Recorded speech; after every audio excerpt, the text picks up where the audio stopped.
Hello friends, स्वागत आहे माझ्या YouTube channel R D pharma मध्ये. आणि मित्रांनो, या व्हिडिओमध्ये आपण डिस्कस करणार आहे जी नवीन फार्मसीची वॅकन्सी आलेली आहे. मित्रांनो, तुम्हाला माहिती आहे आर डी फार्मा युट्यूब चॅनलवर ज्या काही फार्मसीच्या वॅकन्सी येतात त्यांची सर्वांची इन्फॉर्मेशन मित्रांनो सर्वात आधी आर डी फार्मा युट्यूब चॅनलवर प्रोव्हाइड केली जाते.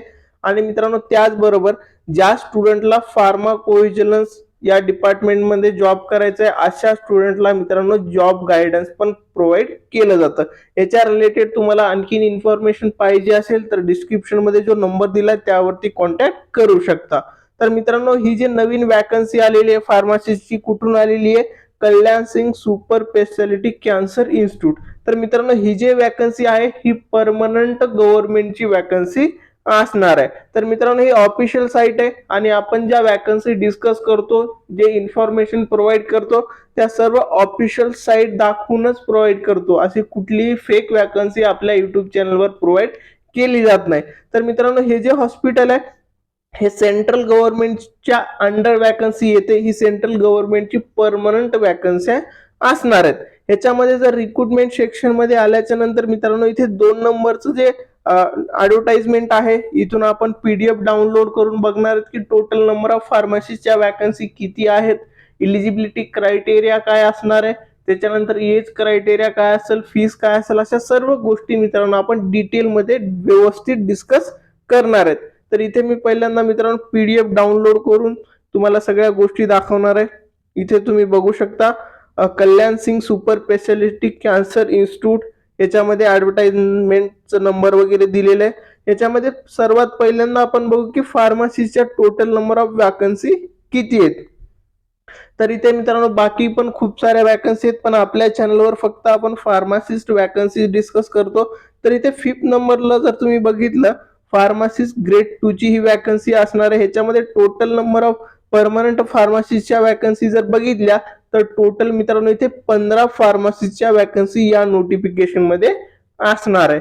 त्याच्यामध्ये जर त्या 15 वॅकन्सीचं डिवायडेशन बघितलं तर एससी साठी 2 वॅकन्सी आहेत, एसटी साठी वॅकन्सी नाहीये, ओबीसी साठी मित्रांनो इथे 5 वॅकन्सी आहेत, ईडब्ल्यू साठी 2 वॅकन्सी आणि जनरल साठी किती मित्रांनो 6 वॅकन्सी, अशा टोटल 15 फार्मसिस्टच्या वॅकन्सी असणार आहेत.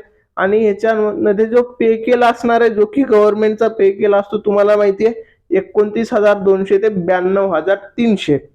सगळीकडे सेंट्रलमध्ये असेल किंवा स्टेटमध्ये असेल फार्मसिस्टचं पे केल हेच आहे.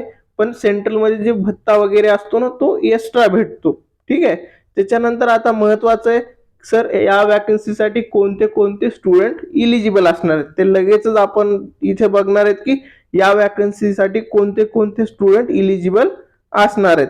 तर आपण इथे जर बघितलं इसेन्शियल मध्ये तुम्ही बघू शकता diploma in pharmacy from recognise institute. तर मित्रांनो तुमचं डी फार्म इथे असणं गरजेचं आहे. Plus should be a registered pharmacist under the pharmacy act 1948.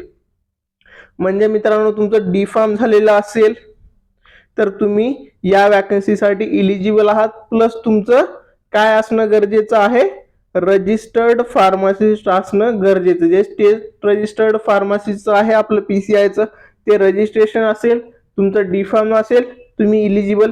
Plus तुमचं बी फार्म झालेलं असेल तरी पण तुम्ही इथे काय असणार आहेत मित्रांनो इलिजिबल असणार आहेत. म्हणजे D pharm B pharm student eligible plus registration असणं गरजेचं आहे. पण इथे डिझायरेबल मध्ये तुम्ही बघत असाल degree in pharmacy from recognise institute plus 2 year experience in relevant field. तर मित्रांनो हे 2 इयरचं एक्सपिरियन्स नसेल किंवा तुमची डिग्री झालेली नसेल, फक्त डिप्लोमा झालेला असेल तरी तुम्ही इथे इलिजिबल असणार आहेत. म्हणजे ते असेल तर बेटर आहे. पण तुमचं डी फार्म झालेला असेल आणि बी फार्म झालेला असेल तरी पण तुम्ही मित्रांनो इथे काय असणार आहेत इलिजिबल असणार आहेत. या वॅकन्सीसाठी तुम्ही ऍप्लिकेशन फॉर्म भरू शकता. त्याच्यानंतर आपण इथे बघू की एक्झाम फीस किती असणार आहे. तर मित्रांनो इथे एक्झाम फीसचं सर्व इन्फॉर्मेशन दिलेली असेल. तर तुम्ही जनरल मध्ये ऍप्लिकेशन फॉर्म करणार असाल तर 1180 रुपये तुम्हाला एक्झाम फीस असणार आहे. तेच ओबीसी ईडब्ल्यूएस साठी पण तेवढीच फीस आहे 1180. एससी आणि एसटी मध्ये 708 रुपये तुम्हाला काय असणार आहे ही फीस असणार आहे. त्याच्यानंतर आहे age criteria. Age for all post should be applicable as notified by state government time to time. तर मित्रांनो एजचं जे कॅल्क्युलेशन असणार आहे कट ऑफ ती कोणत्या डेटने 1 जानेवारी ही डेट कन्सिडर केली जाईल.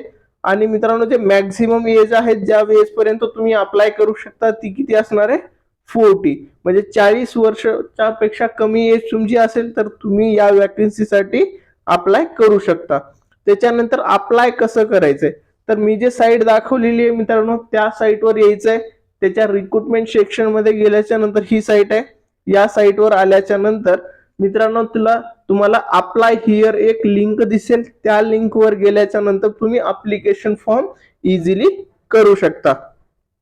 त्याच्यानंतर तुमचं सिलेक्शन वगैरे कसं होणार आहे जर तुम्ही एक्झाम फॉर्म भरला आणि मित्रांनो तुमचं एक्झाम कशी होणार आहे तर मित्रांनो कॅम्प्युटर बेस तुमची काय होईल एक्झाम होणार आहे. आणि त्याच्यामध्ये जे एक्झाम पॅटर्न आहे मित्रांनो तर सेंट्रल गव्हर्नमेंटचा जो पॅटर्न असतो 60-40 चा पॅटर्न इथे असणार आहे. म्हणजे 60 जे क्वेश्चन असणार आहे ते क्वेश्चन तुमच्या फार्मसीच्या सिलेबस वरती असणार आहे. आणि 40 जे क्वेश्चन असतील तर ते 40 क्वेश्चन मित्रांनो जनरल नॉलेज, इंग्लिश, रिझनिंग आणि मॅथमॅटिकल ॲप्टिट्यूड या सब्जेक्ट वरती 40 क्वेश्चन असतील आणि फार्मा सब्जेक्ट वरती 60 क्वेश्चन जे की नॉर्मली असणार आहे. प्लस यामध्ये मित्रांनो निगेटिव्ह मार्किंग पण इथे असणार आहे. त्याच्यासाठी जर तुम्ही तयारी करत असाल तर त्या पद्धतीने व्यवस्थित तयारी करायची. आणि मित्रांनो तुम्हाला वाटत असेल की सर या नोटिफिकेशन मध्ये फक्त 15 वॅकन्सीज आहेत तर मित्रांनो जर तुम्ही खरंच फार्मसीची तयारी करत असाल ना तर वॅकन्सी किती आहेत बघायचं नाहीये तुमची तयारी किती आहे. तर मित्रांनो अशा ज्यावेळेस कमी वॅकन्सी असतात फॉर्म पण खूप कमी लोक भरतात. आणि मित्रांनो ही सेंट्रल गव्हर्नमेंटची वॅकन्सी आहे. तुम्हाला वाटत असेल की लोकेशन ह्याचं लखनौचं असेल तिथे आम्ही जाणार का. मित्रांनो प्रायव्हेट जॉब करण्यासाठी गोव्याला जात आहे स्टुडंट, गुजरातला जात आहेत प्रोडक्शन मध्ये. ही तर गव्हर्नमेंटची वॅकन्सी आहे तर अपॉर्च्युनिटी आहे. तुम्ही इलिजिबल आहात तर मित्रांनो तुम्ही फॉर्म भरला पाहिजे. तुम्ही खरंच तयारी करत असाल तर व्यवस्थित अभ्यास करून द्या. ह्याच्यामध्ये सिलेक्शन पण होऊन जातं. मित्रांनो तुम्हाला हा व्हिडिओ आवडला असेल तर व्हिडिओला लाईक करा. तुमच्या सर्व फ्रेंड्स सोबत हा व्हिडिओ नक्की शेअर करा. आणि फार्माकोव्हिजिलन्स बद्दल इन्फॉर्मेशन पाहिजे असेल तर डिस्क्रिप्शन मध्ये जो नंबर दिलाय त्यावरती कॉन्टॅक्ट करा. थँक्यू.